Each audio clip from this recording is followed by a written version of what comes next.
Welcome back to TomPadulaTV and to this second segment of a particular theme, that's Australian history. We are in 1939, Europe goes to war, prepares for war, World War II. One of the key elements of all this is that Australians went to war again on the side of Britain, and they considered themselves British as well, in the sense that they wanted to help the empire. However, during World War II, they found out, our Prime Minister found out that in fact the protection of Australia did come second to the protection of England in Europe. That's where the war was being fought.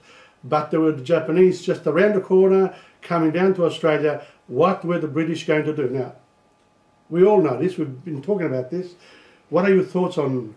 I think that the Second World War was extremely important, Tom, and different from the other conflicts in which Australia has been engaged, because it was the time when Australia itself was under threat. As you said, the Japanese invaded through Southeast Asia, went through Singapore, went into Papua New Guinea, bombed Darwin, and had clear plans for the invasion of Australia. And so for the first and really only time in our history, we were under direct threat, and the Prime Minister of the day, John Curtin, was obliged to ensure that Australian troops and forces returned to Australia to be able to defend Australia. And in terms of Australia's military alliances, from that time onwards, we looked closely to the United States, who were of course also deeply engaged in the war against Japan, and saw the United States as essential for our national security. Well, talking about the United States, I did go to Hawaii, and of course we all know what happened there. But the interesting part is that Australia had troops here, defending Australia directly, reduced troops, but there were also troops in Europe.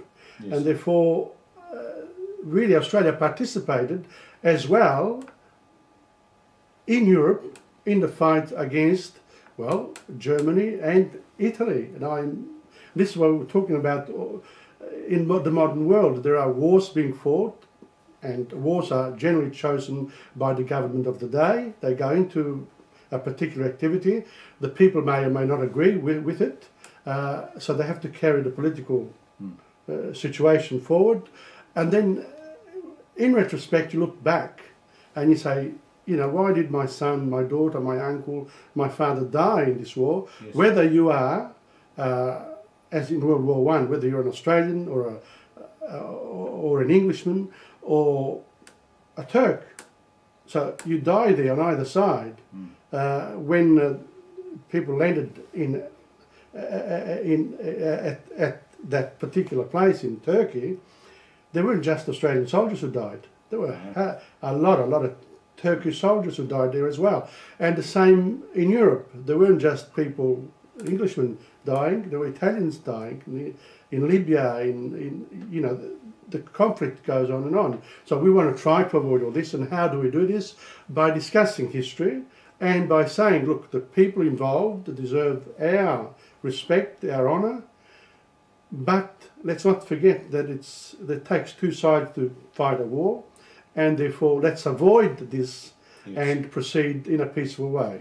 One of the things that we saw when we were at Gallipoli was various graves and cemeteries for soldiers of different nationalities. So as you say, you will see French soldiers, you will see Turkish soldiers, you will see Australian soldiers, you will see New Zealand soldiers, and so on. But you won't see Italian soldiers. At the French cemetery that had "Mort pour la France," died for France, headstone after headstone after headstone. They said, died for France, and that brought home to me, as many things did while I was there, the futility of the conflict. And you know now that Australia and Turkish people get on extremely well. There are very good relations between our two countries, and I should mention what a magnificent role Mustafa Kemal Ataturk, the founder of Turkey, played in relation to forging bonds and reconciliation between our two nations. But we have good relations. There was no need for this conflict. There was no need for all these young men to die.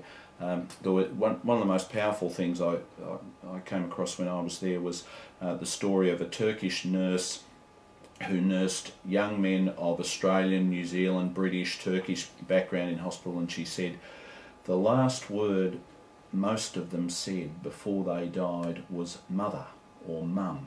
And they were just kids. They were 17, 18, 19. So it was futile, it was pointless, it was unnecessary, and it's always important that we... But it still keeps going, because after World War II we have Korea, we have